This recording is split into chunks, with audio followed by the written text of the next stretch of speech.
Okay, so I'll give you a little bit of background, because each time he comes out and does this, we give you a little bit. He has a really unique history and experience that has equipped him to come and share with us his knowledge. So he, first of all, as a child, grew up a lot of his younger years in the mountains up above Oroville Lake, and his dad taught him to hunt and trap and fish, and he had a guide service, and they ran dogs, and they would take people out and put them on a bear, or they would take care of problem mountain lion. They had a really good relationship with the Fish and Game Department, and so he had that experience. He's really well-rounded and just had a lot of life experience that taught him how to be self-reliant. And little did he know that one day that was going to play an important role in his life and put him here at this spot, this very time, to share with us city slickers that didn't get that kind of an upbringing. But what compounded his experience is then he spent about 7 years as a firefighter, where he was a first responder and worked with the EMTs and gave first aid and worked under pressure and had that stress, that life and death situation. So very well-rounded, and he does this extra thing for us, just shares his time willingly. He's very generous with his time. He's very willing and wants to help people build their skills, build their equipment, build their gear, help you out, give you advice of what's worked for him, what hasn't, because we go through a lot of gear to figure out what's going to work for us, and everybody's a little bit different. But one thing I've never shared is, you guys always see this one side of him, and so I've had people actually refer to him, oh, that's that survivalist guy, or that's that prepper dude. He actually has a whole other side that just nobody can ever guess what this man actually does in his real life, in his real career. So he's a general construction manager, and he works for a big development company down in Sacramento, CFY Development. And I have this picture up here to show you the plan. This is a transformation of downtown Sacramento that he is an integral part of. And that little purple thing up, I don't know if, my cursor's not working up here, but there's a purple building up there. That's the arena. That's the brand new arena they just built. And that yellow right underneath it, right across the street, that's the project he just finished up, 700 K Street. So he rebuilt the whole block of 700 K Street, and next they're going one block down to 800 K. So to give you a little bit of an idea, this is the 700 block of K Street project. And when people say, they're in construction or they're a project manager, and they say, yeah, I'm responsible for $50 million projects, well, they mean, yeah, I'm responsible for the sheetrock in that building, or I can do the underground in that building. But he does the entire thing, from it's a dirt lot that's handed to him and says, okay, build this. So there's 700K. This is him and my son. This is at his job site. I put a few pictures of the most recent pictures I had of 700K. They're installing the balconies on the back side of the building right there. That's my son, Kalen, who gets to work with Jason and gets to see him every day. I don't get to see him that often anymore. So there's Jason at work, and there's some more pictures of his 700K.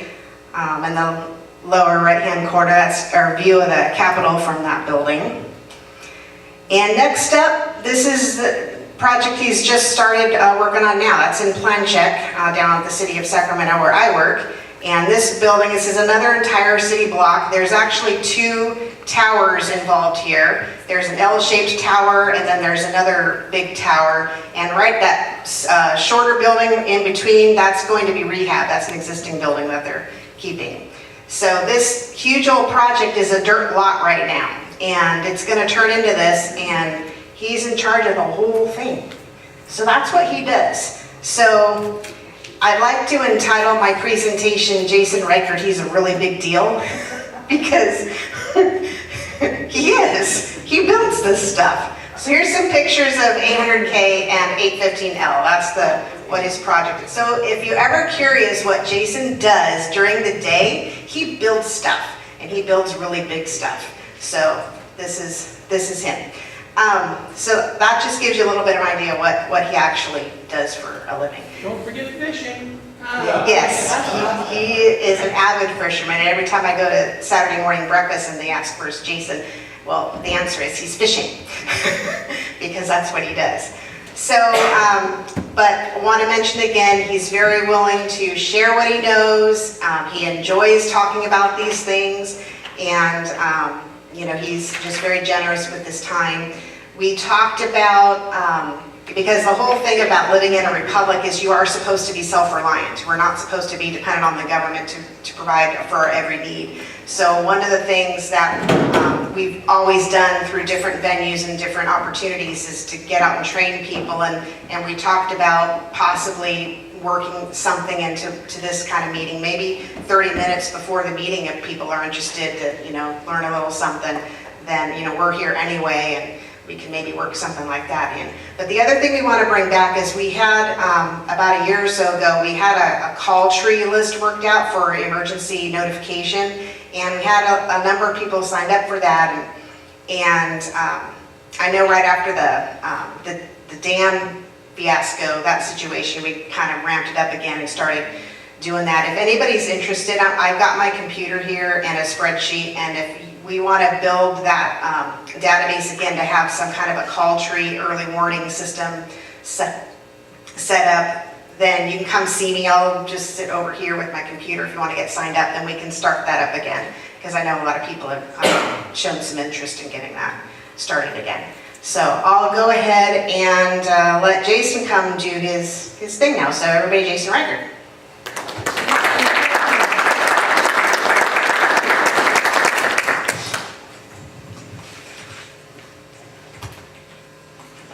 I got it. Thank you. Give her a hug. Love you, honey.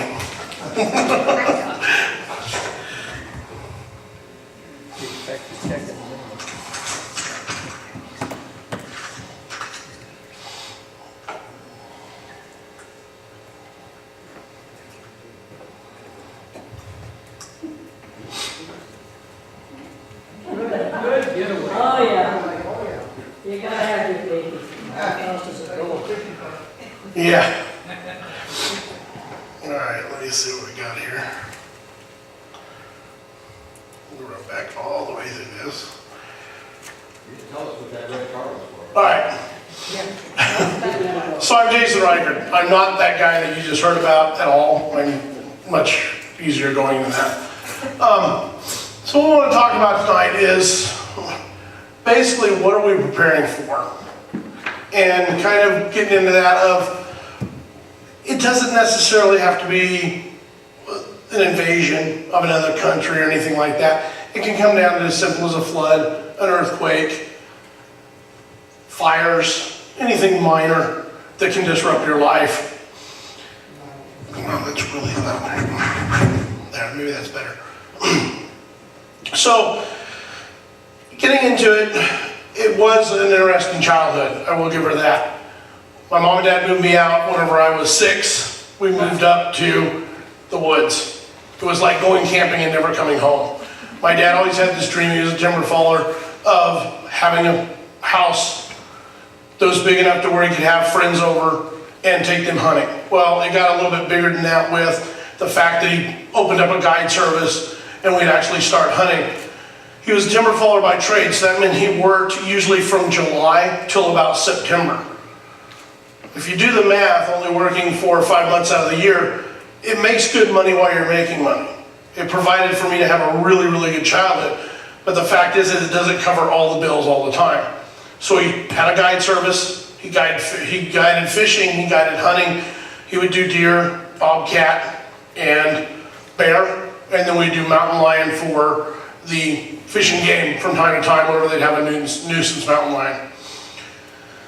So that being said, it got me in touch with that side. I would always be going with him. If it was a rainy day for school, being we lived in the mountains, we'd have either a half day or no school that day because they had no bus service because there would be mudslides or whatever. So a lot of times I wasn't even going to school whenever it'd be a rainy day or a snowy day. So it gave me a lot of time off of school to go hunting and fishing and other things. So I'd go run the trap lines with my dad. And in the spring, early spring, we'd go gold mining. Well, if you look at our government, what they've done to us now, you can no longer gold mine with a dredge. You can no longer trap.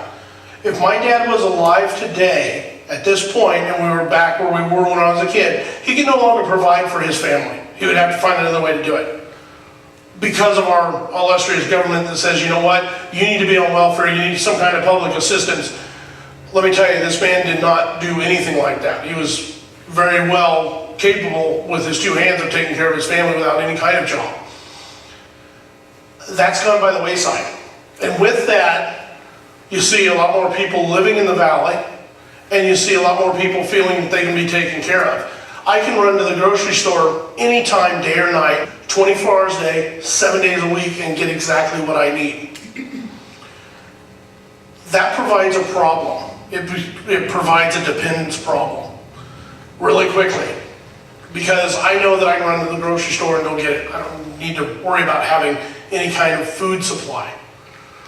Well, what if the food grocery store runs out of anything? You know, what if they're on a supply and demand just like we are. Every 3 days, they usually get loads. They get loads every day, but realistically, most people go to the grocery store every 3 days.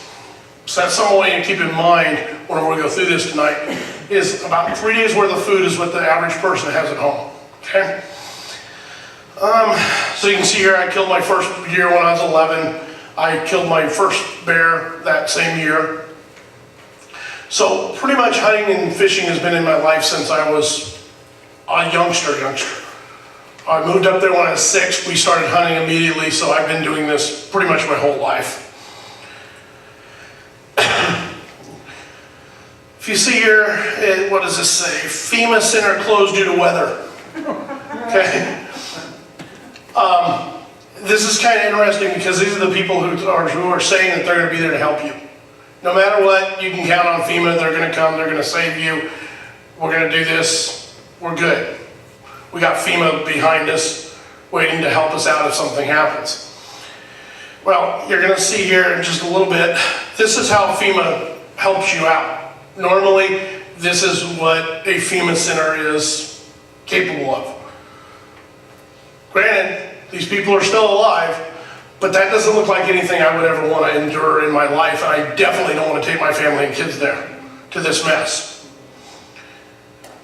That being said, if I have an option, I'm leaving. I'm not going to go to a FEMA center. I'm going to stay in my house, or I'm going to go to somebody else's house that I know, or go to my property.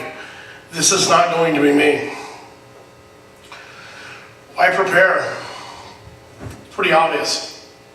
I mean, this is, realistically, if you take a look at this, I work in downtown Sacramento.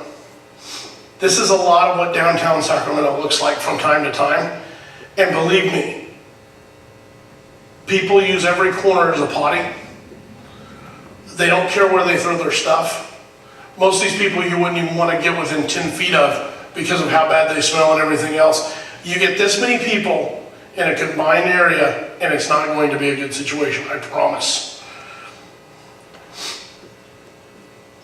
This is how your government takes care of you. This is you surviving through some kind of catastrophe. Believe me, there's much better options than this. When we went through the flood, what we thought was going to be a flood. I know a lot of people got evacuated, left their home. By the time they got the warning system and got everybody going where they were going, everybody was on the road. I mean, I had some friends that were telling me they sat in traffic for 4 hours, 5 hours from here to what, Sutter? Yes. Unbelievable. Unacceptable, unbelievable. We got something as simple from our call system. We got something as simple as something went wrong at the dam, leave. We took 15 minutes, loaded some stuff, and we left, and we were literally ahead of the wave. So it made it pretty nice. But even with that, we have some skills that we practice and trained on whenever we did part of the California State Militia for a while. Then what I learned in fire, of driving in convoys, things like that. Little things can really, really help out, guys. I mean, realistically, if you have any kind of a group, look up online of driving in a convoy. Look up some simple radio communications. Things like this can really, and we're going to talk about this more later on, but can really make your life a lot easier and take a stressful situation and knock it down 3 or 4 notches and make it much, much easier for you to deal with. Here we go. Here we have the Occupy Sandy volunteers feeding FEMA. Okay, we have a real issue when our government can't even feed themselves, and they're the ones that are going to be feeding you and getting you water. I really like that video. FEMA hung up on me and said they were too busy to help Hurricane Katrina. Okay, I mean, this is some of the stuff that you're getting ready to see whenever bad things, I mean, it's got to be more catastrophic, but you think about it, what is your first idea of whenever something bad happens? You need to get to your family and you need to get them to safety. Believe me, every one of these people are thinking the same thing that you are. I need to get to my family and I need to get them help and get them out of there. If you have this happen, you have sheriffs. Now, I'm not saying every sheriff is that way. I'm not saying every police officer is that way. I'm sure that's not the case. But right now, they're understaffed so bad that you always hear them say it, we're understaffed, we don't have enough manpower, we're running on a skeleton crew. Okay, so if half of a skeleton crew leaves to go home to take care of their family, what do you got left? Not much of anything. And believe me, whenever things get a little bit sideways in some of the fires that I've been in, and I did work the evacuation in '97 also when I was a fireman, you're seeing people at their absolute bare bones, scaredest and worst. And they are willing to do whatever they can to get whatever they can and get going. It's just like you saw whenever the people were leaving for the evacuation. I didn't see it firsthand from the dam ordeal, but I mean, apparently there were fist fights at gas stations because somebody cut somebody else off. Okay, I don't have time to fight whenever I'm trying to get away from somewhere. What I want to know is, why did these people need to stop at a gas station to get, to Sutter? Really? If you're not keeping your tank above half a tank all the time. My kids know that if I get in their car to go somewhere and they're below half a tank, they're in trouble.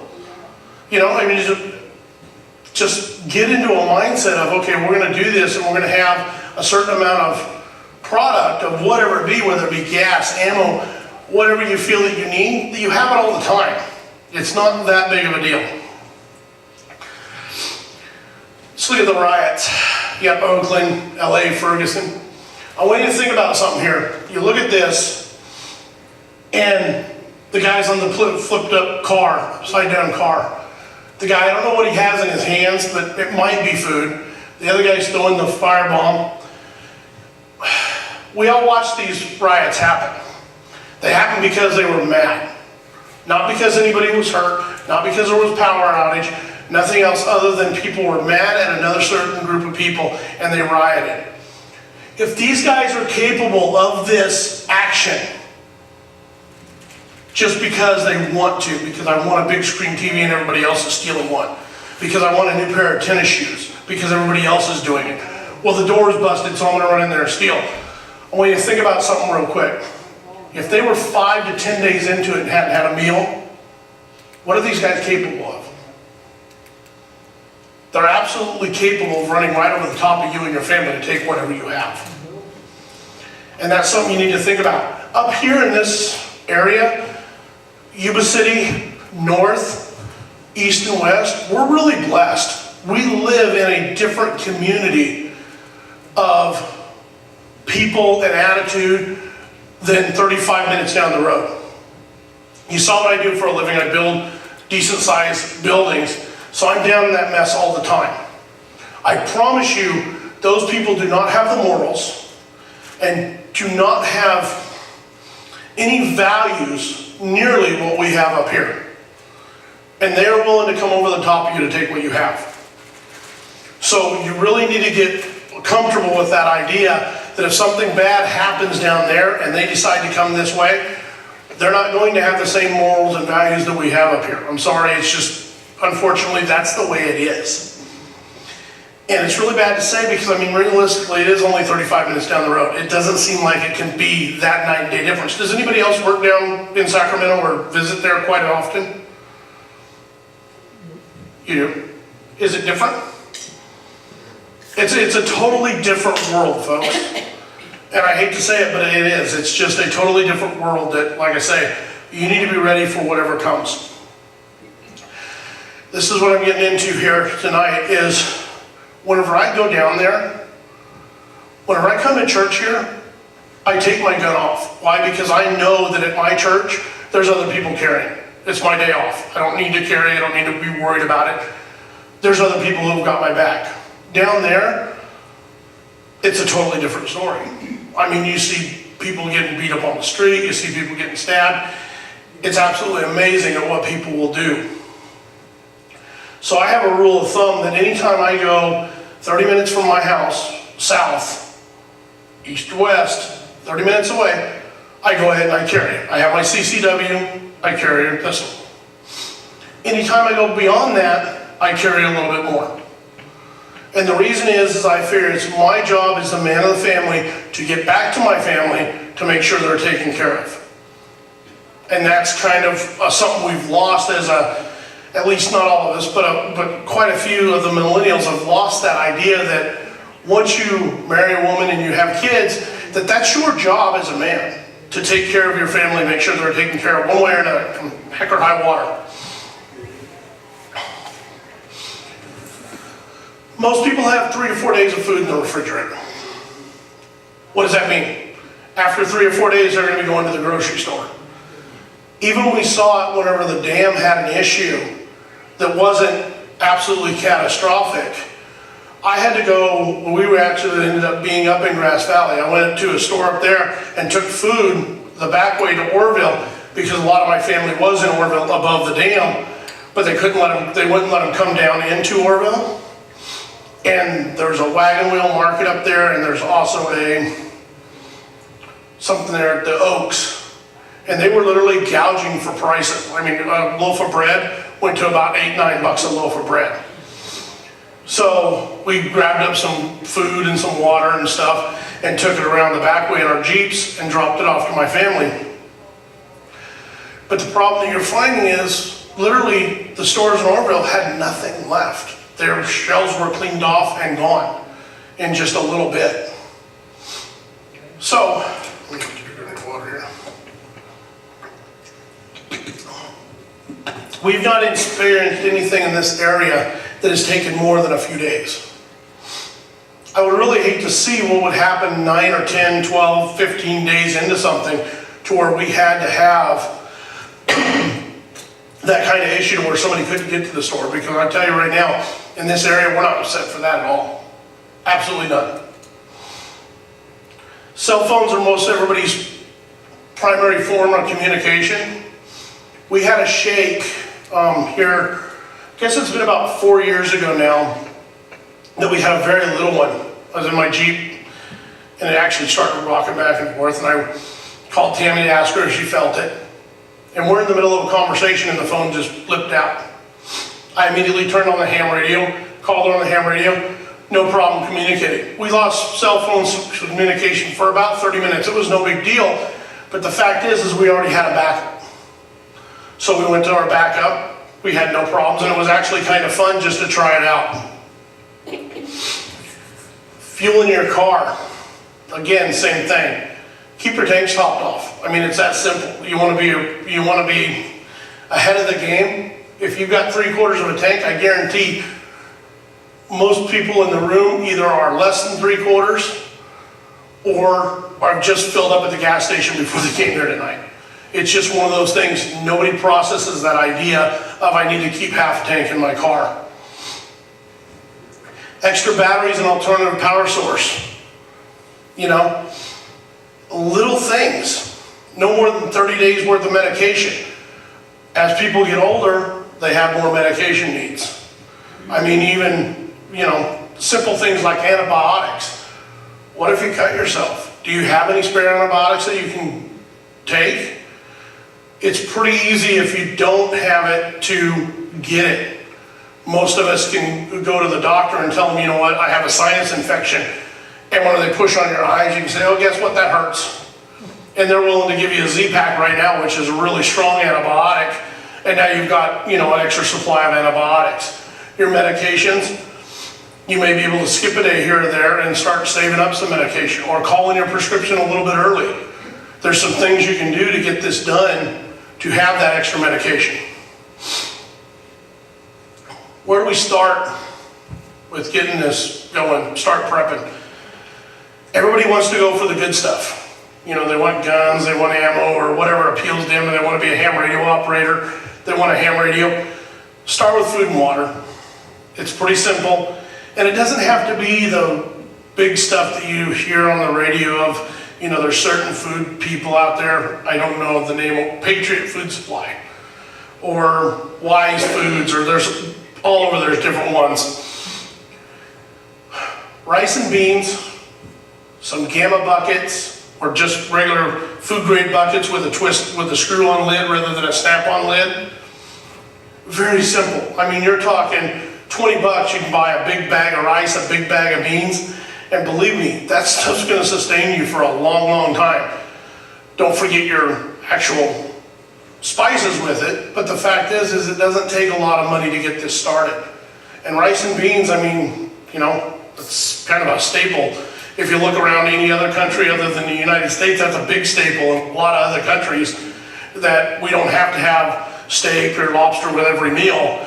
We can just get it done with some rice and beans. As long as you have water, you can soak your beans for a day, have rice the next day, kind of a trade-off.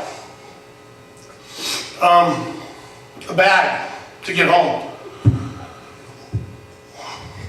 Yeah, okay. Get home bag. That entails a lot of different things to a lot of different people. First thing is, rather than a get home bag, is I would say for a lot of the ladies, especially in the summer, a lot of ladies are wearing open-toed shoes. Throw a pair of sneakers in the back of your car with a pair of socks. Because realistically, if you have to get out and walk, you're not going to do it in the shoes that you're going to be walking in. Other stuff in your get home bag, we'll get into that here in a minute, but realistically, you know, some kind of self-protection, some kind of small water, some way to get water, because you might be walking for a few days. Ultimate energy source, let's jump into this.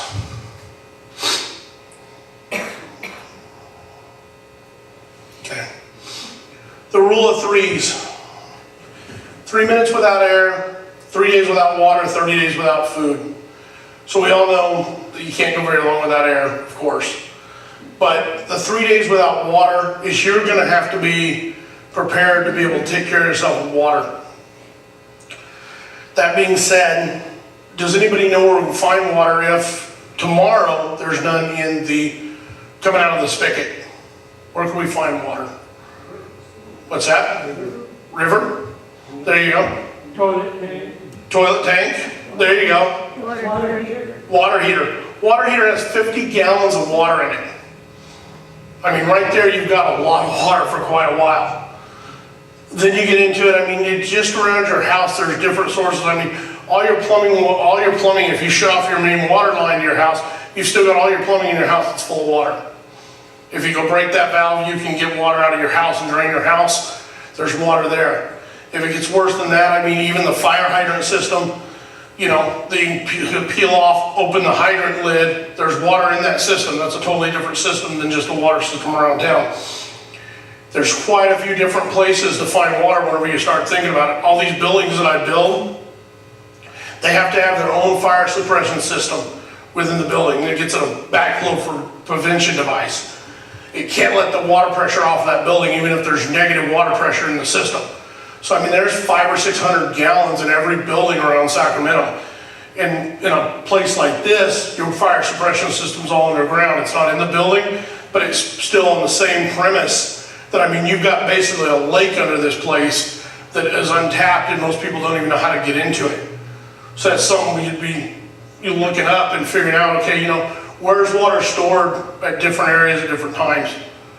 In structures, underneath, all this kind of stuff.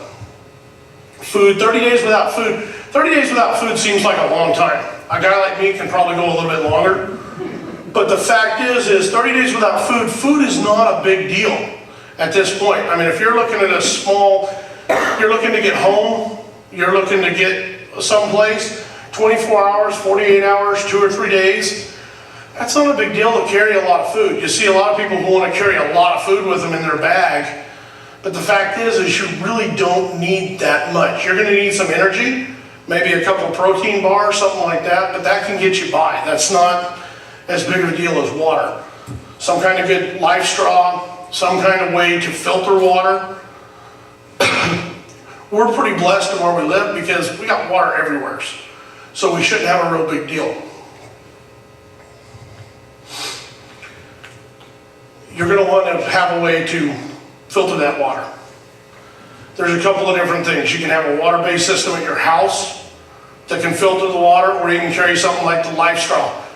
Life straws are great. There's 100 of them out there now. I mean, there's different brands for everything. Whatever kind of filter you want to get is great. I really don't go brand specific on anything. The fact is they all work pretty well. But here's a big deal, is try it out. Whenever you get it, most people, whenever you see them, they've got it still in the nice little Ziploc pack that it came in day one. They don't know how to do it. They don't know how to use it. They don't know what they're doing. I can tell you, this life straw here that you see in the corner, the first time we used it, we were on the river. And you would not believe how hard you have to suck on that little sucker to get the water to come through. I figured it's broken, so we ripped another one open, started sucking on that one, and I'm like, wow, it's just as hard as the other one. Maybe this one's broken. But eventually we figured out that it's just sucking through that strong filter that it has, that you have to suck that hard to get the water to come through that. We would have never known had we not used it. So try your stuff out. When you start getting this kind of stuff, try it out. The bigger filter. Do you actually know how it works? Do you know how much water it's going to make? We got one of these big filters. Of course, again, we didn't try it out right away. We found out that, yeah, you get a drip every 3 or 4 minutes as it's coming through that water. If I really needed some water for something that, you know, was an incident that we needed to get somebody water because they were having a heat stroke or heat stress, and we just decided to throw this thing together and put water in it, yeah, we'd have a real issue because it doesn't make that much water per hour. It may make, you know, an 8-ounce bottle in an hour. It's really purified, but the fact is, you just don't know until you try this stuff. So, different filtration systems. Learn how to find sources of water. Well, you know, one guy, whenever we did the militia, it was kind of interesting because with the California State Militia, when we did that, we'd go on to FTXs, field training exercises. And they said, okay, how do you get water? And everybody had all these different ideas. And you can talk about the ideas all day long. But the thing is whenever it actually comes down to it, who is willing to go out and find the dirtiest mud hole and suck through that life straw and hope that it filters everything out? Well, some of the guys were willing to do that, and we found out, yeah, that works okay. Other guys would go walk out in a field where the dude the next morning and tie extra clothes around their ankles and walk through the field and then wring that out and then drink through that. It's pretty interesting whenever you start trading with different folks at the different ideas that they have. And some are better than others, some are kind of nasty. So now we're getting into the food. These are what the gamma lids that I was talking about were. You can see how they actually spin off and you can reuse them. Azure Standard sells them. I can't remember quite who else does. But with these lids, the nice thing about them is you can use them and reuse them. Once you take a regular lid off, you pop it off, you're pretty much done until that whole 5-gallon bucket is gone. With this, if you're quick about it, with your oxygen absorbers and your silicone for the moisture absorbers, if you're quick about it, you can get in there and get your food out, put it back in, and still be fine, and still be able to reuse it and not really affect it too much. So that's one. Bulk and stuff, pack your own stuff. That's what we were talking about earlier. is it's a heck of a lot cheaper, guys, I promise you. We bought the prepackaged stuff, and we got it, you know, and you spend $300 or $400 or $500 on a package, and it's for your family for 30 or for 4 people for 90 days. Well, I promise you, if you go to Winco and buy rice and beans for $300, $400, $500, you can feed 30 people for a year with the amount of stuff that you can get from there and package it up. Now, it's probably not gonna taste as good, but the fact is, if you've got a bigger family or you wanna be able to give stuff away, it's a much better, feasible way to do it. And look at that, my wife right there. Don't forget the seasonings. You want it to taste decent.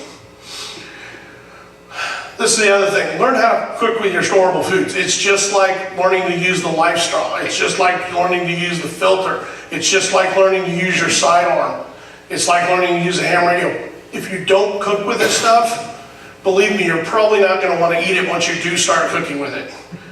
So, use your storable food. We use it, well, we used to use it a lot more. We've backed off quite a bit. We've got some ways that we like to do it. So we've come to understand that's how we'll do it.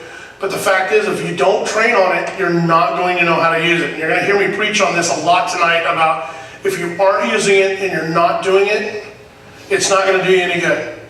You can spend hundreds of thousands of dollars on gear, guns, radios, put it in the safe, and you bet it's safe there. But I promise you're not gonna know how to use it. It's just not gonna work out the way you're thinking. So you've stewed your food at home, you've got water, you've got food, you're good to go. How many people were at home when we got evacuated from the dam? A lot of people I knew were at home, but a lot more people were at a hospital having a baby, or were out of town, and they were mindset of, okay, I've got to go home. I've got to get to what I have at home. They came back to find out that they couldn't even get to where they were going. If they did make it there, by the time they made it there, they would have been better off staying where they were at. Because the fact is, it isn't going to come at a time of your choosing. More than likely, it's going to come at the worst time you could possibly imagine. Mine, I was pretty lucky. We were having a barbecue, so we loaded up all our barbecue stuff and went to the buddy's house and had a barbecue there. Plan on how you're going to get home on foot if necessary. And what would you need to make it? But better yet, how are you going to make it home? Are you going to be walking straight down the road back to your house, you know, where you normally go? Or is it going to be a little bit more rough than that and you're going to have to take a different way? Have multiple routes planned and plan on hot footing it there. You know, odds are if it's like it was, I'm sorry, even with the shape I'm in right now, I'm sure I could walk to Sutter in less than 4 hours. It's a pretty sure bet.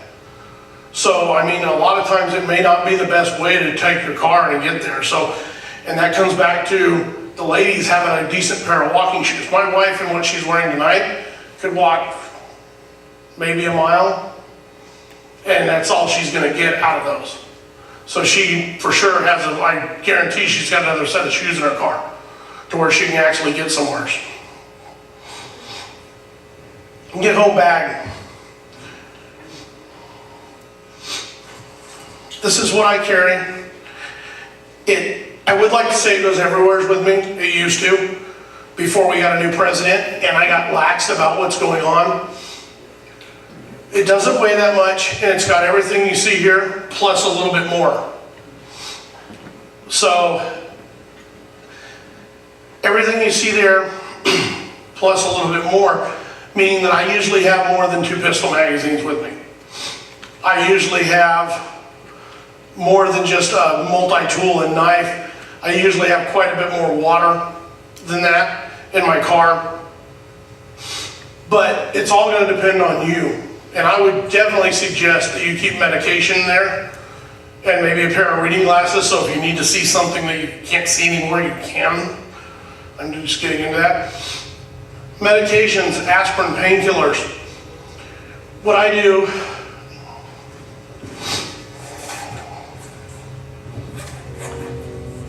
is I mix everything together in a little crazy glue bottle, apparently. In this crazy glue bottle though, I've got different kinds of medications. The medications tend to look alike sometimes with just a little white round pill. Take a felt tip marker and just mark them. You know what they are. You know what a plus stands for you. You know what a couple dots stand for you. Then you can tell your medications apart at a glance. It helps a lot.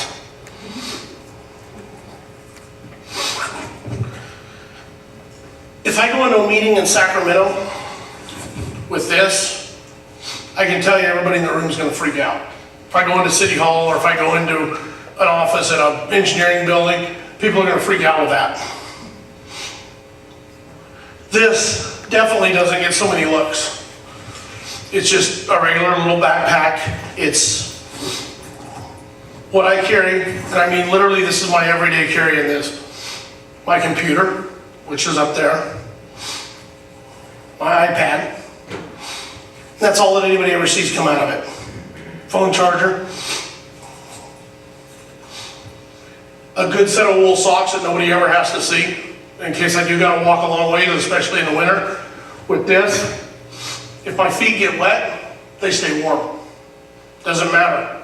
My feet can get as wet as they want, the wind can blow. I got wool socks, I'm good. A little wool beanie. It's a micro blend now, but if it gets wet or anything else happens, I'm good, I can stay warm. I lose 70 to 80% of my body heat through my feet and my head. So now if I gotta walk home in the middle of the night, guess what? I'm good. In this bag also, I carry a 40 caliber pistol, an extra ham radio, a ham radio, an extra ham radio battery, a ham radio, a good flashlight, and then my other little bag of tricks, a multi-tool, some first aid stuff, and nobody's any the wiser. Nobody around Sacramento knows what I have in my bag, nobody needs to know, and I can walk all over town with it. I never get asked by a police officer what I've got in my bag. I never get approached by anybody, and like I said, I go into meetings, engineering departments, architect departments, nobody ever questions. I have no idea what's in my bag. I usually pull my computer out, my iPad out, and nobody ever is any the wiser. But I promise you, if you walk in with a tactical looking bag or something that's tan or black, something that looks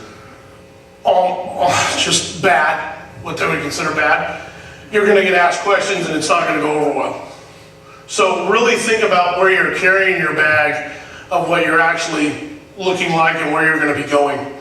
It's plain and simple, easy to get away with a lot more with something that looks non-threatening.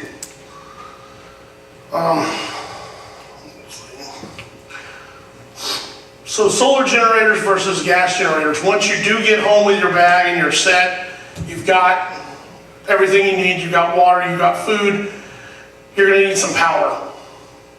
And a lot of people think, well, I'll run out and buy a generator, and great, I can run that generator. I'm gonna tell you a story.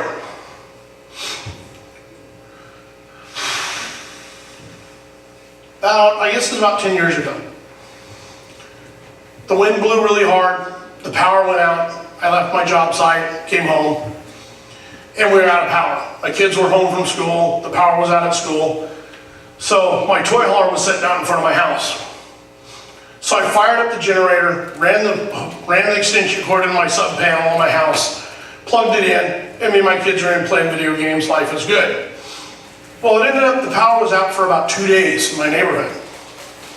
So we're in there where the lights are on, we're playing video games and everything, and there's a knock at my door. And it was my neighbor. And he says, hey, how do you have power? Why do you got power and nobody else does? And I said, well, we got our generator off our toy hauler, we're running it. We're good, we got a little bit of power. It's not like we have a lot, we got enough to run our refrigerator, and we got enough to run our video game, and my kids can play and not be in my hair all the time. Well, he goes, the first words out of his mouth goes, well, my refrigerator's not working. And I said, I understand that, and we're friends, we're cordial. And he says, I understand that. We're running off our generator. you don't have power, it's not a big deal. It's just, you know, my refrigerator's not working, my stuff's gonna go bad. I need to get off your generator. I said, well, there's not enough to run that much. I'm sorry, there's just not enough. So he leaves and he goes away. Not 2 hours later, another knock on my door. Why do you have power and we don't? I give him the same spiel. Out of this neighbor's mouth, no lie, was, that's not fair. Okay? I don't know where it ever said that we were going to be a fair nation and a fair country and everybody had to be fair. But the fact is that was the words out of her mouth was, that's not fair and we need to do something about it. Well, first off is, that's not fair, but who is we? Sorry, but that doesn't work for me. We are only into this 24 hours, folks, and the people on my block were upset because you had something that they didn't have. And that was me running my generator out of my toy hauler, and I had power and lights in my house. And it wasn't much, it was only a 4,000 watt generator. It doesn't supply that much. But it goes to show you how quick that people will start turning on you because you have something that they don't have. And it's really scary because, I mean, these are my neighbors. We get together and hold big parties every year on the 4th of July and have big block parties and everything else. And these are the very same people who are going, it's not fair and we need what you have. So that's my idea about generators, is they're noisy, people can hear them, and yeah. So I went to a solar generator, which I built myself. I got an idea offline and kind of built it myself. And the thing that I found is, whenever you start building things like this yourself, it's great. Let me get to the next slide. But you're gonna spend $1,500 on a solar generator system. I built mine for about $7,000. I feel that it's just as good or better, but the fact is whether it's good or as good or better, doesn't really matter. The fact is, if something goes wrong with it, I built it, I know how to repair it. Makes it a lot better for me and my family if I can break out my own tools and repair this thing that I built, and maybe it broke because I built it, who knows. But the fact is I can still repair it because I built it, I know how it works.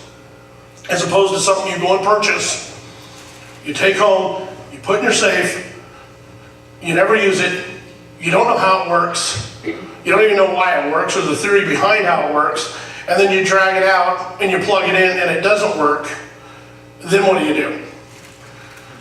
You're not going to be calling the manufacturer at that point and saying, hey, this doesn't work, I need my money back or I need you to come fix it. That's probably not going to help. So I suggest again, whether you buy or you build, on any of this stuff, you practice with it, you train with it, have a party with it. Tell your kids, guess what, power's out, we're going to live for 24 hours without power. If you can stand that, you're a much better person than I. But the fact is, at least you're going to get them thinking about what's not going to work, why it's not going to work, and where are you going to get power from to get it. And I can promise you later on in life, your kids may hate you for it in the beginning, but the fact is they're going to love you for it in the end whenever they actually can start doing stuff on their own. Brings us to ham radio. We got this wild idea that basically the world was going to end and there was going to be no communication whatsoever on cell phones or direct communication on landline. The reason I came to this was whenever I started prepping, I started reading. And we found out that our cell phone system, our illustrious cell phone system, has sold X amount of phones. Our cell phone grid can hold about 30% of the actual phones that they sold. So it can hold about 30%. So that means if there's 100 people on this system, 30 pick up their phone at one time and try and dial, guess what? Nobody's calling anybody. That concerned me. When they oversold it by 70%, that was an issue. Things have changed a little bit now. They've got a little bit better fiber optics, got fiber optics, more pairs of fiber optics in the ground. But the fact is I mean, even at the best day, they're still at 50%. So that's got me to thinking, okay, what is the next way that I can communicate with my family? I travel. I used to be up at one end of the state, down at the other end of the state, up and down, all over. So we started reading about ham radio.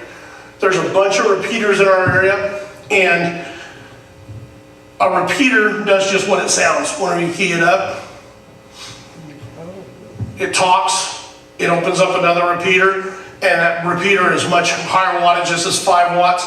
It's 50, much bigger antenna, fires it back out. So on this little guy, with the Sutter Buttes repeater that we have here in town, with this little handheld, I can talk usually roughly about 80 miles north, 80 miles south, cover about 160 square miles off of this guy. It's huge, absolutely amazing. And it's always on, it's always working. It's a triple redundant system. It's battery, it's generator, and it's AC power. So pretty much short of it falling over or crashing to the ground, this thing's gonna work. What's great about it is, if that one doesn't work, there's 100 more repeaters in our area that we can use. So these are pretty handy. Now then you can see here that I've got down, it's 2 meter 440, which 2 meter is the standard, which is VHF. The wavelength is more, it goes a little bit further.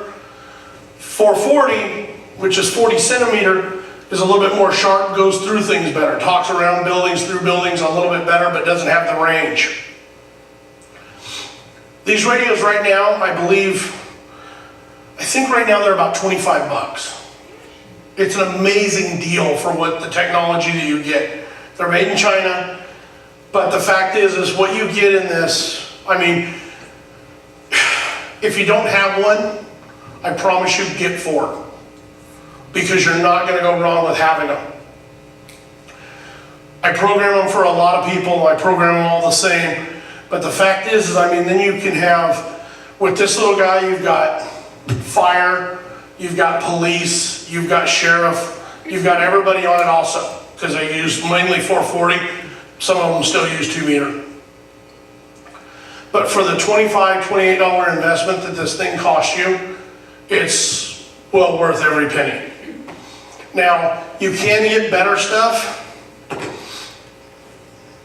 which is like the Yaesus. The difference between this radio and this radio are so minute that I can't really even give you the difference between them, other than to do some of the stuff on this radio that this radio does right out of the box. You have to go inside of this $800 radio, hope that you bust out the right resistor with a pair of pliers, and I mean it's little.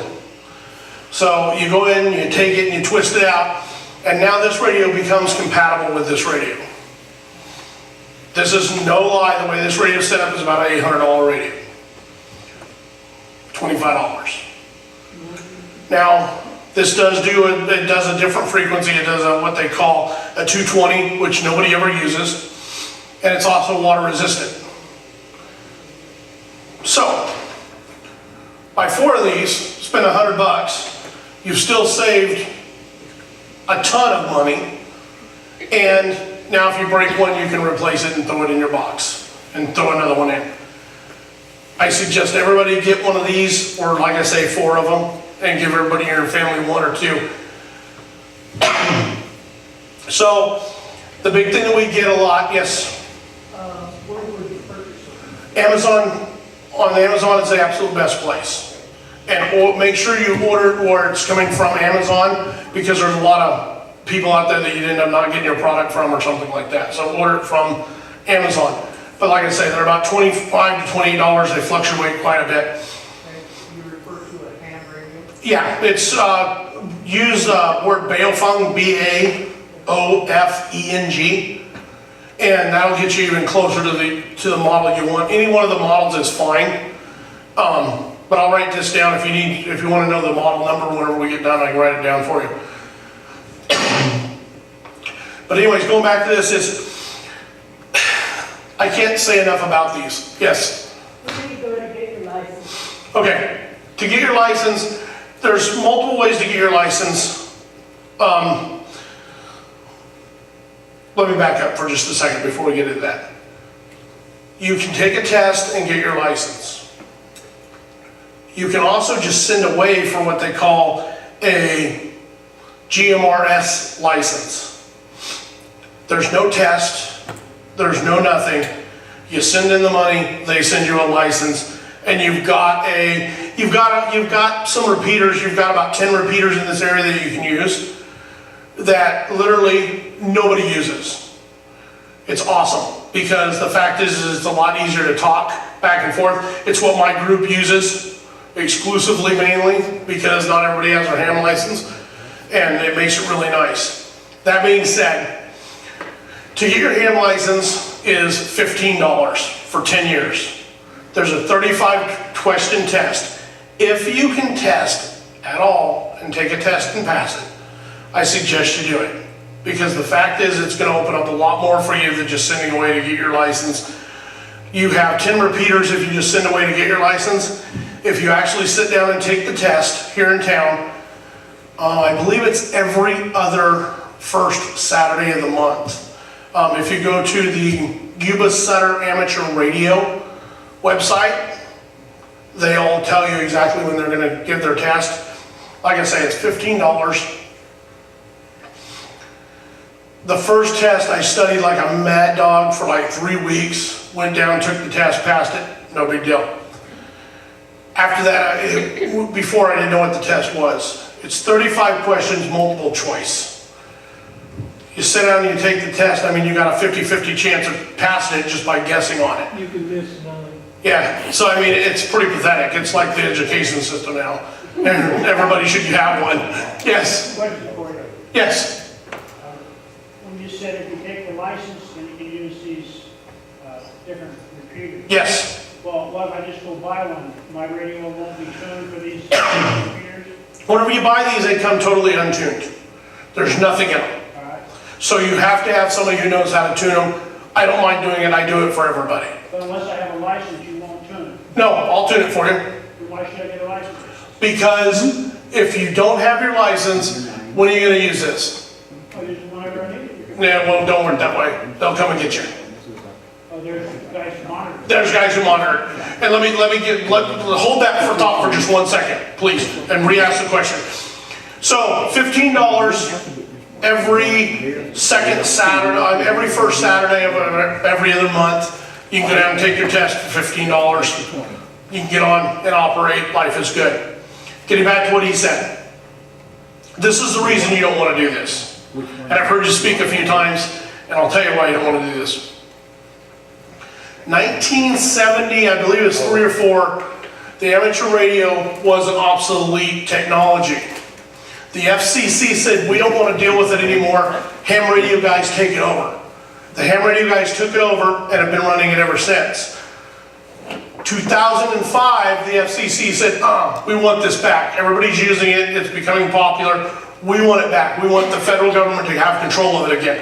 You guys aren't doing your job in litigating it. The ham radio guys rose up and said, no, we're doing a fine job. We don't have people just talking on it without their license. We're doing our job. You guys don't get it back. If you get on there and start doing that, the FCC is chomping at the bit to get this back in their possession. And right now you have the amateur radio clubs holding them at bay saying, no, we're doing a fine job at holding this and making sure everybody's legit and has their license and everything else. So I ask you, is that something you want? Is more government in your life over a $15 35-question test? Another question is, how do they know I have a license or not? Because you get issued a call sign. Mine is KK6EJD, Echo Juliet Delta. They know exactly who I am with that call sign. So I'll just use your call sign. That doesn't work. That'd be awesome. That's a good idea. But the fact is that it gets to where you know enough people that they know your voice. So they're like, no, you're really not, sorry. And I thought of all this whenever I was going through this because I didn't want to take the test. I was intimidated by it. And I thought, man, I'm just going to use these repeaters. Nobody's going to know. Nobody's ever on them. But $30, you still, when you buy one, because we might buy 4 of them. I'll get my son to send them away again. So you got it. So I got to find somebody that's going to tune it in for me. You ain't got to find anybody. I'll do it. Frank can do it, or you can do it? Yeah, Bill can do it, I can do it, doesn't matter. Oh, So, I thought that very same thing, I'll get it and use it and just, nobody will ever be any the wiser. First time I keyed up on it and said, hey Keith, can you hear me? The whole world ended. A guy come back on, he goes, hey, who is this? What's your call sign? Da, da, da, da. I'm going, oh, well, that ain't gonna work. I guess I'm gonna have to get my actual amateur radio license. What it did for me that I didn't know was just like we talked about and been talking about is, if you take it, you put it in your safe, you don't even know how to turn it on. You don't even know if it's charged. So the fact is you're really gonna wanna get your license. If you get the one where you don't wanna take the test and call up, order it up for the $50 and get it for 5 years, great, do that. You're gonna wanna be able to talk on these things, because I'm telling you, it's a learning curve, yes. So, people that do Morse code, is that FCC regulated? Yes, It is. yes. And you do not have to do Morse code anymore to get any one of your registrations. So whether you're doing your tech, or your general, or your advanced, or which is an extra, you don't have to do Morse code anymore. So the test is really pretty simple. It's worth your time to get it, I promise. I've become a little bit of a radio geek, so I spend a lot of time here, so I want to get moving, but go ahead. And you have to take the test. You can order the license. You said you could order. You can order what they call a GMRS license, a General Mobile Radio Service license, Yeah. but you have to, once you get that license, then you have to email the people at the repeaters and let them know that you're going to be using their repeater, because it's a private repeater, and let them know that you'll be getting, you'll be using their repeater, get their approval, and then you can start using some repeaters. Like I say, there's about 10 in our area. They work really good, but the fact is if you spend the $15, which is less than half, it's about a quarter, and you get the real license, it opens up a whole world of, there's literally hundreds of repeaters. I can key up right now in one that is in Sacramento, it relays to Tahoe and talk down into Reno from standing right here. There's some really neat things that once you get a $15 license that you study for a week for is really, really worth your time. And then do you get a call sign though? Yes, they'll issue a call sign.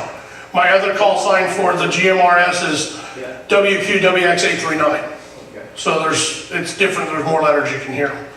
Yes? What do you study, Jason? What do you mean, what do I study? To take the test? To take the test, Jason, yes. is that- Andy, if you go to hamstudy.org, you can take, there's 3 different levels of tests. You can choose whichever one you want, but it will give you a random, there's 400 questions and you only get 800. 800. You get 35 of them at a time. It'll give you the answers, and it'll give you why it's the answer. And you said you had to have a perfect score. No, you can miss 9, I think. 9? 9 out of 35. If you want, you can also leave me your email address. I can shoot you the Cliff Notes. It's 47 pages of the big old book that they give you, and it makes it really, really simple. If you read the 47 pages and go through, there's highlights in it that are questions, and then just go through, you can also go to QRZ website, and there's also the same thing Bill was talking about that'll give you the test. After you read the 47 pages of Cliff Notes, take the test a few times.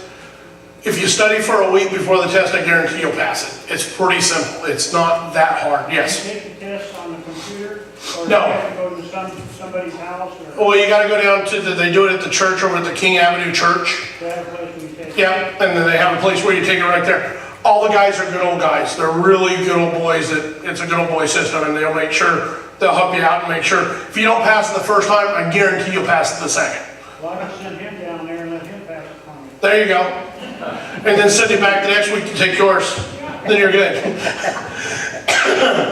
Hey, I'm all about beating the system. I'm right there with you. I'm good. But it is worth, like I say, regardless of how you beat the system, get your license. It works. So then, let's go just a little bit more on ham radio. So then you got HF, which is high frequency. And it's the old stuff the military used to use, all that good stuff. I've talked to Russia, I've talked to Australia, Lithuania, I can't remember all the places that I've talked.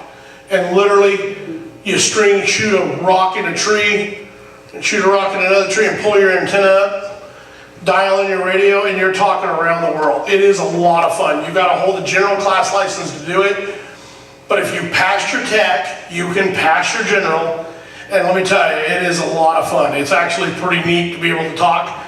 And the neat thing is you get into 40 meter or 20 meter, 20 meter, you can talk around the world. 40 meter, you can talk to pretty much the western half of the United States at any given time that you want to pick up the mic and talk. So it doesn't have to deal with the sunspots and the actual ionosphere of what's going on with it. You can, and look at it, see, you become a radio geek pretty quickly doing this. So I suggest that you do it and try it.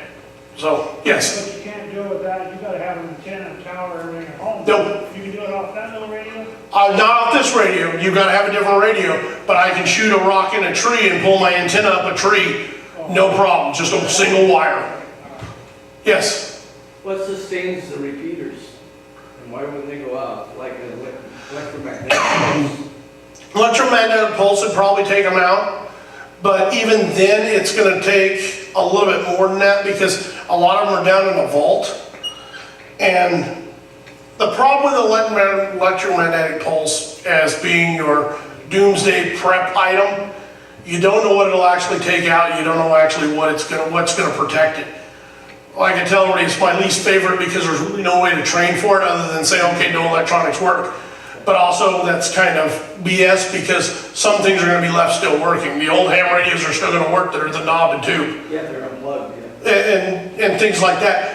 So you really don't know what'll take them out, but I mean, short of an EMP, they're gonna have to fall over. And most of them are, you know, they've been in the windstorms we've had, they're not just gonna fall over. And like, if we lose the ham radio on the buttes, that tower that's up there, if we lose communication because it fell over, CHP's gonna lose communication, Sheriff's gonna lose communication, Yuba City PD will still have it, but I mean, it's gonna be really hit and miss on your emergency agencies that have communication also because they're all on the same tower. Or the two towers are right next to each other, but a lot of them are on the exact same tower. One tower will hold, 20 different antennas. So it's very, likely that nobody's gonna be communicating if something happens to them.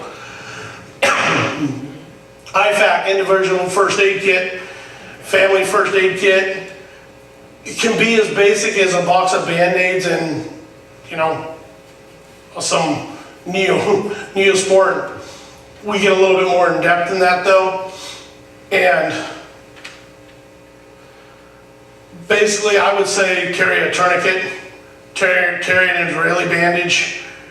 That can fix most of your big stuff. If you're actually at a place where you don't want to be, a skinned finger really isn't going to be a big ordeal that day.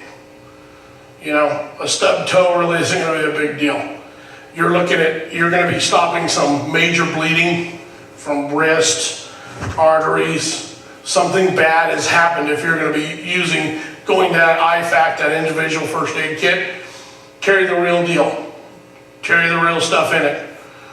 I don't think I have one on my gear right now. No, I took it out of my stuff. But realistically, you're looking at tourniquet, Israeli bandage, nasal cannula, and that's the big stuff. I mean, some kind of blood stop that you're actually going to pour in, or some kind of combat gauze. I prefer the combat gauze because the actual stuff that stops bleeding, that's hemorrhage control, has a lot of other issues. It's going to kill a big area of skin rather than and it can cause more problems than just stopping bleeding.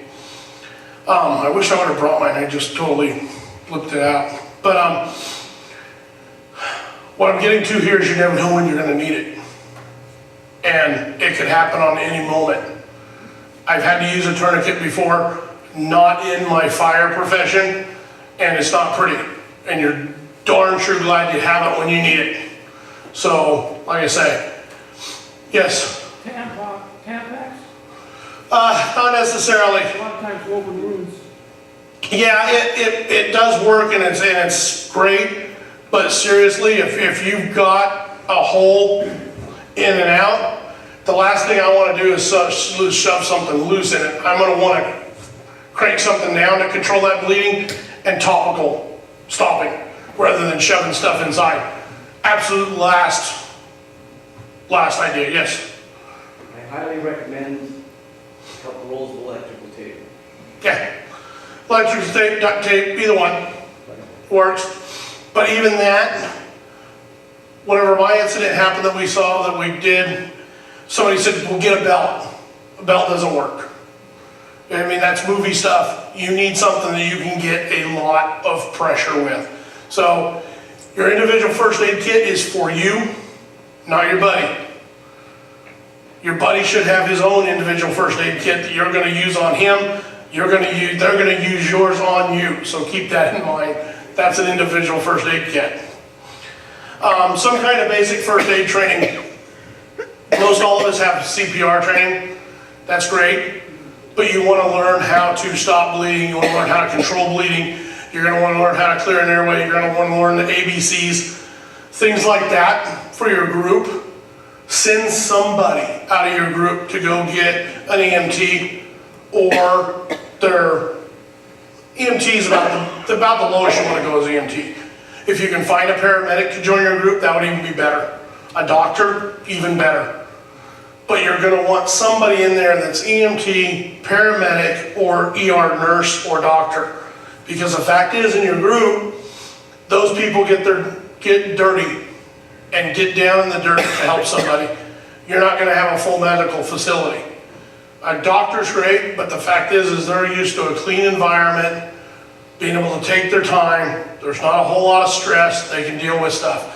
ER doctor, medic, EMT, they're used to being down on their knees in the dirt dealing with people. If you can find that for your group, it's a lot better. Security. Before we get into this, let's talk about your group first. Starting a group is really the toughest thing there is to do in the world.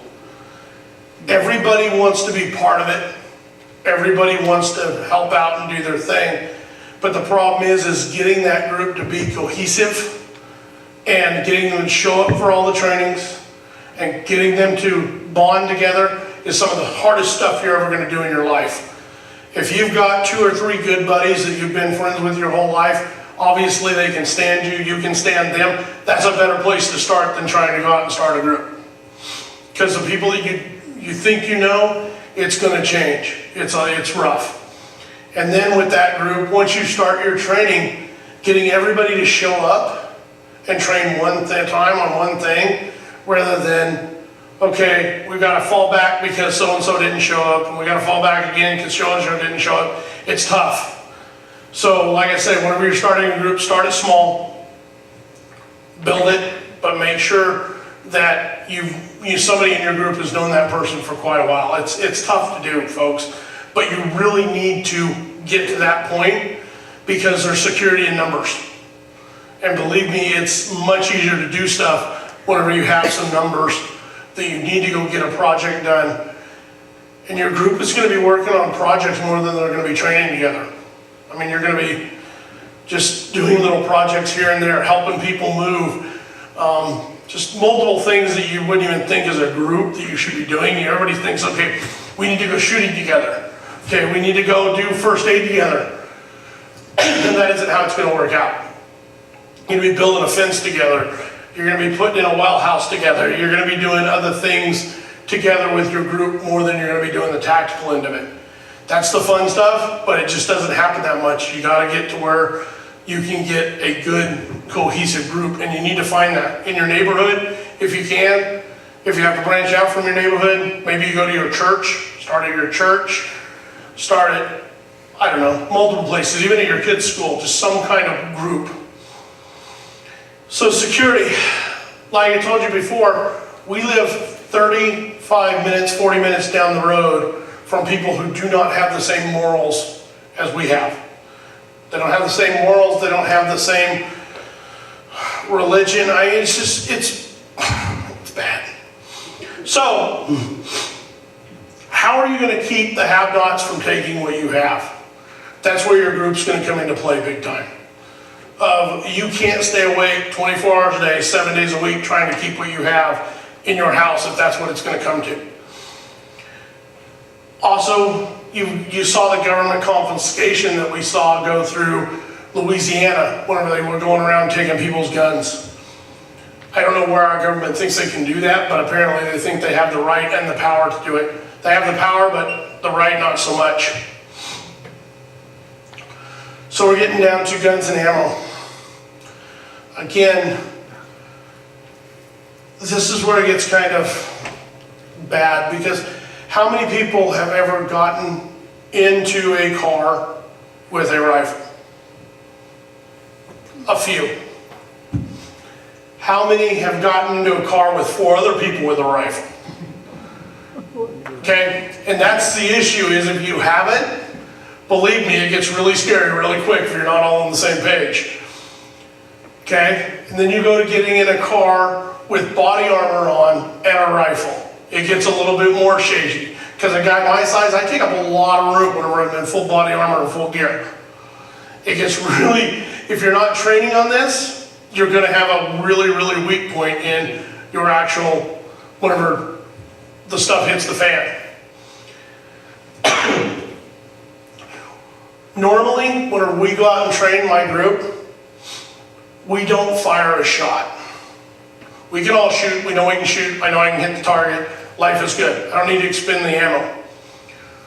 What I don't know is how my buddy's gonna get in the car next to me with his rifle and his gear.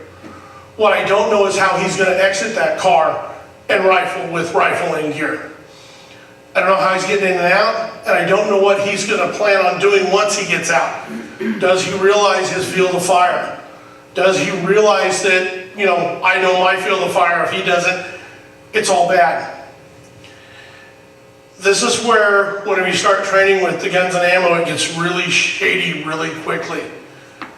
And you need to find somebody who has that training. You need some kind of military personnel in your group. You need somebody who's been in some kind of militia with your group. You need somebody who's been there and done that. Because this is all stuff people don't think about. So, what are you going to need for your training? Semi-automatic pistol, semi-automatic rifle. That's what I suggest. I mean, that's what we all train with. Everybody's seen the big black guns. They're really scary. We know all this. They kill people. It isn't that. It's a semi-automatic repeating rifle. It's no different than your bolt-action rifle, other than every time you pull the trigger, a round is expelled from the barrel. It's not a fully automatic assault weapon like they're telling you on TV. Will it kill somebody? Yeah. Can an accident happen? Yes, it can. So, what am I trying to say here is find somebody who's trained on this before. Get them to train you. It's one of those things of do one, teach, or do one, what is it? See one, do one, teach one. Because the minute that you start training with this stuff, we have training with our first-time group members on how to train, on how you clear your weapon, how many people check the weapon before it's clear. There's a lot to this. So don't think that you're going to grab up your guns and go train, but at the same time, don't put them in the safe expecting you're going to know how to use them whenever you pull them out. Because the fact is you're not going to know how to do any of this stuff whenever you first pull them out of the safe. It takes a long time to get this all figured out. So ammunition, everybody's worried about the new ammunition laws. Me, myself, I'm really not paying attention to it. I'm not going to buy the little certificate that you need to buy ammunition. I've got plenty stored up. If I need ammunition, I'm going to go to Nevada, I'm going to go to Oregon, I'm going to buy it.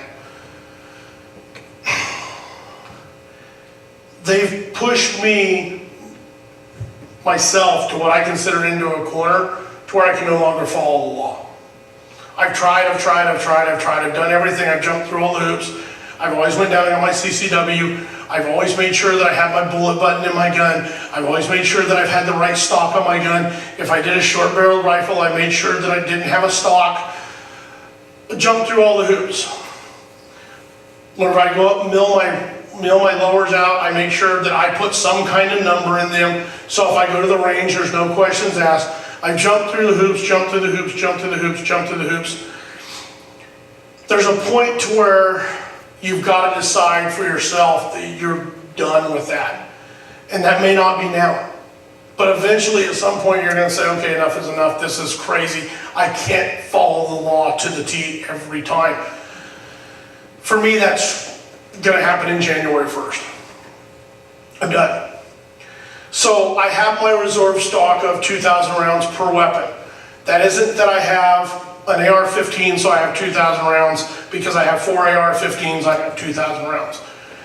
Each thing in my safe, whether it be 1 AR or 4 ARs, 4 ARs, I have 8,000 rounds of ammunition for that rifle. I mean, 8,000 rounds for that rifle platform, because I have 4 of them, 2,000 rounds for each one. Same thing with the 9mm, whatever you've got. And then I don't count my shooting stock. I used to do it once a month. I'd take out my shooting stock. I'd take out of my actual rounds, put new in, pull out of there, put in my shooting stock. I don't do that much anymore because I don't shoot as much as I used to. We have a new president. Life is good again. I'm not going to be hunted down by Hillary's thugs, so I don't need to do that.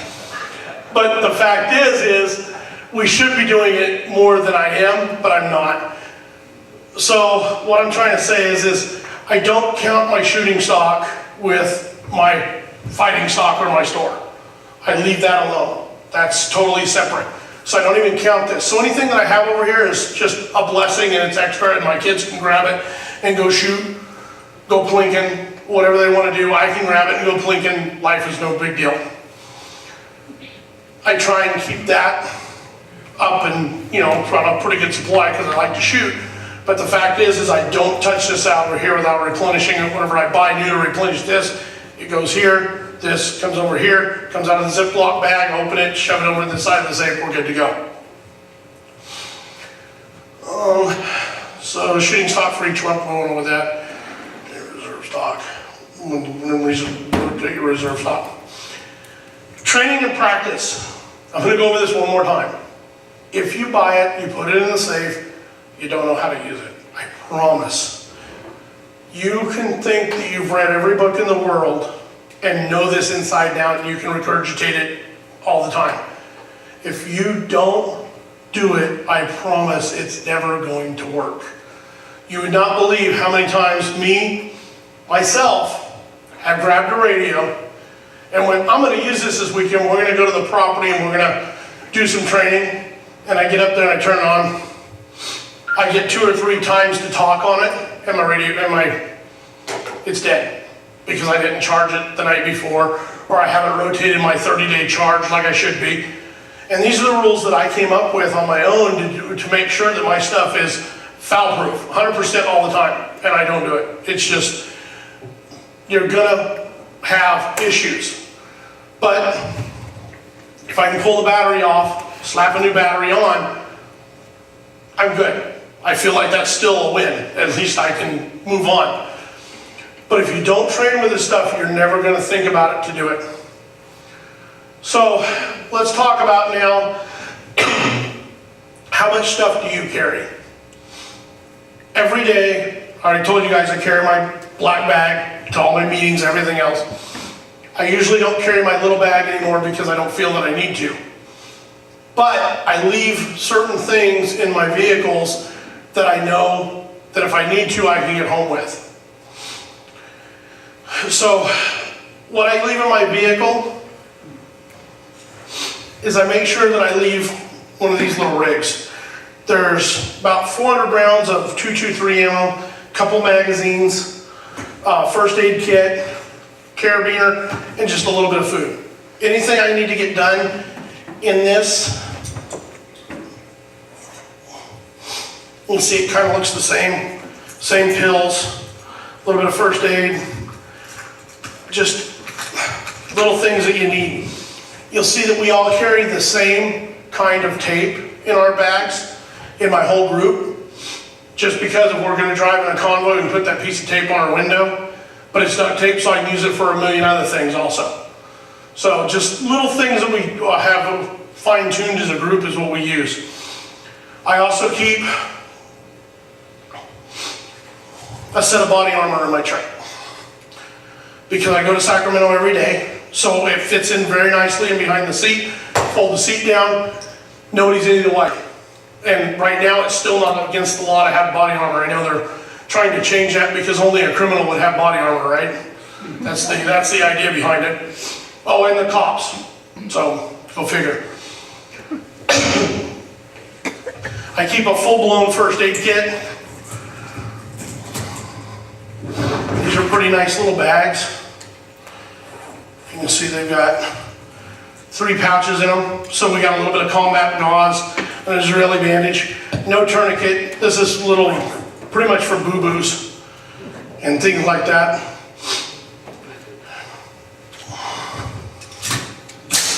And then I keep an AR-15 rifle.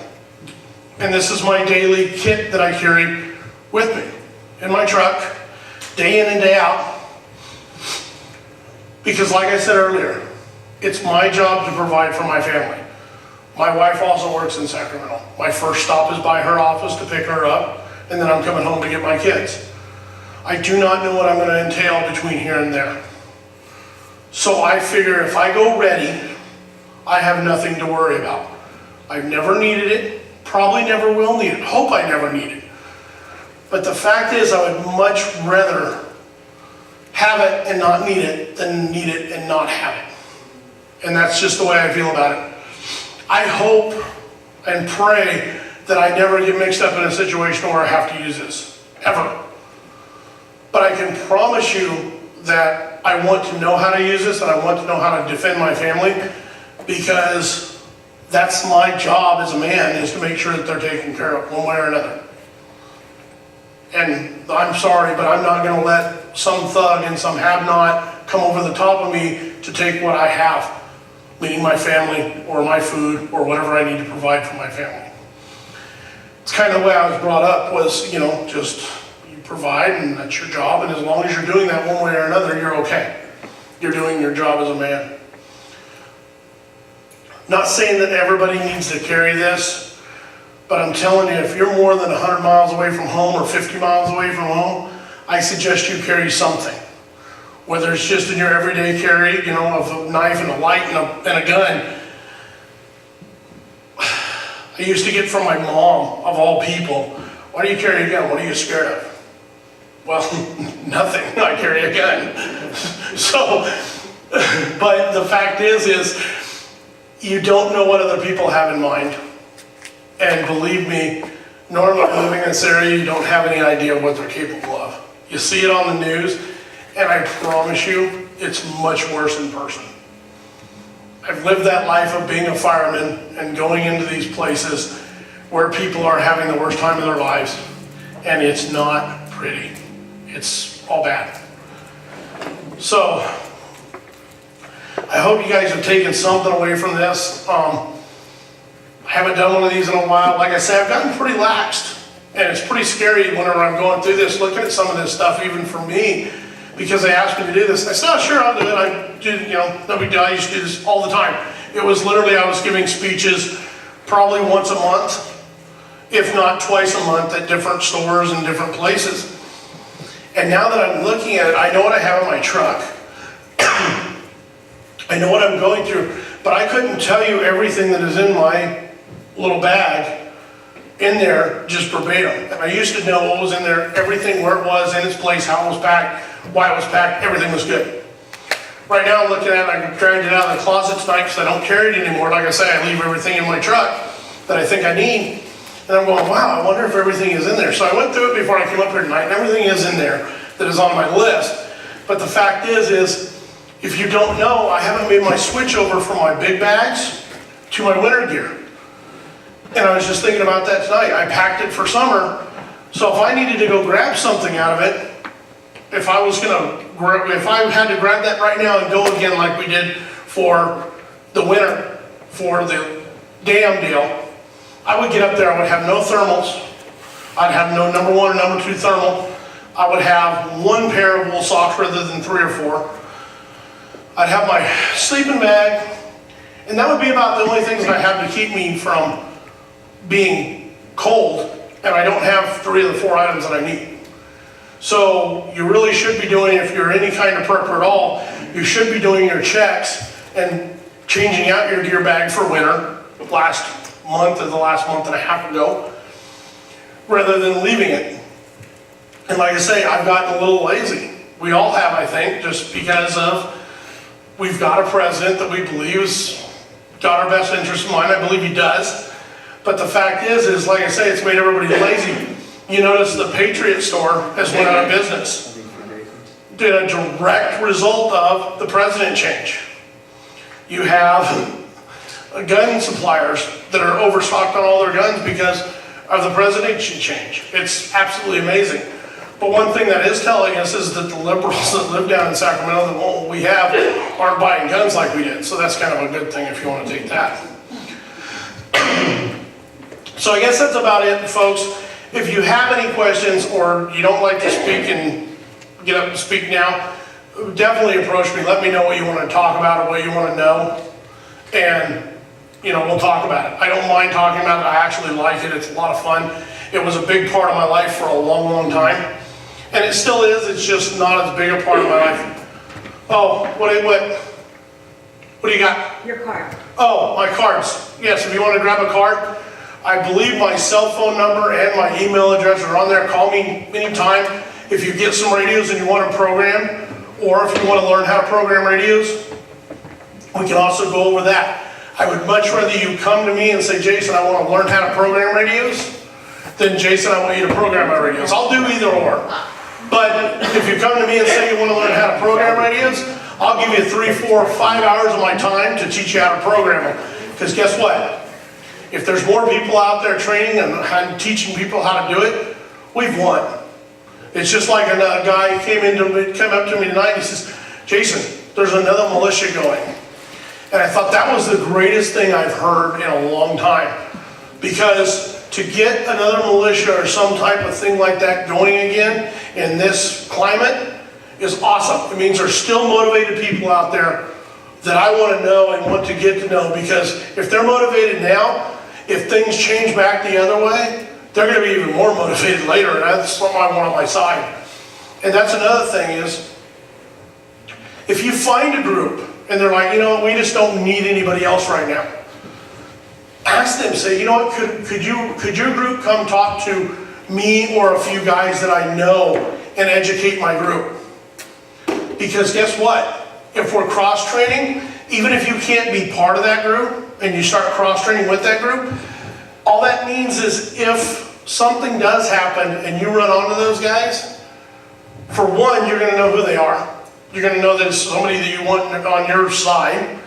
And not only that, but it's going to make it that much more easy for you to understand that they're not your enemy. They're not bad guys. They're just guys trying to do the exact same thing you're doing, and that's just trying to survive and stay and take care of their family. So I know the media has pushed this militia thing over the edge that they're bad and, that they're right-wing wackos and they're militiamen and it's all bad. Well, a little over 200 years ago, we have what we have right now because of a bunch of militiamen. So you need to think about that, because a militiaman, from my point of view, is an ordinary guy who gets up and goes to work every day and says, if something happens, I will pick up a rifle and make it right. So I want everybody to think about that. The way that they've been portrayed in the movies, the way they've been portrayed in the news and everything else is not necessarily what you're going to find whenever somebody says, I'm a militiaman and I go train with these guys. They actually are a good group of guys. They're fun-loving, and all they want to do is be ready for their family and possibly for your family to take care of them. So don't get sucked into that thing. Well, they're part of a militia. I'll tell you, whenever I was doing the militia stuff, I held rank of corporal, and I was their radio comms guy. And you would not believe how many times somebody said, you belong to a militia? Oh, that's bad, that's scary, you don't want to do that, those guys are nuts. Yeah, no, I had a lot of fun with those guys, and they're actually really good guys. So even if you meet a group that's militia, I don't care what group you meet, if you can take something away from them, do that. Because obviously if they've got a group and they've been training, they have some knowledge that you probably don't have if you don't have a group yet. Because the fact is they've already worked through a whole bunch of problems just to have that group cohesiveness. Trust me. Played that game. It's like having Boy Scouts over through. Exactly. And you get them all the way up into their 80s, I guess. They're pretty old, some of them. But the thing is 80's not old. this is the other thing, is if they can drive, I mean, and whenever you're looking for your group, this is another big thing, is I've had a lot of people approach me when we started this and said, well, I don't know what I can do. I'm no good. I'm old. I really can't do anything anymore. You can drive a vehicle. You can talk. You can walk. I mean, there's a lot of stuff that people can still do.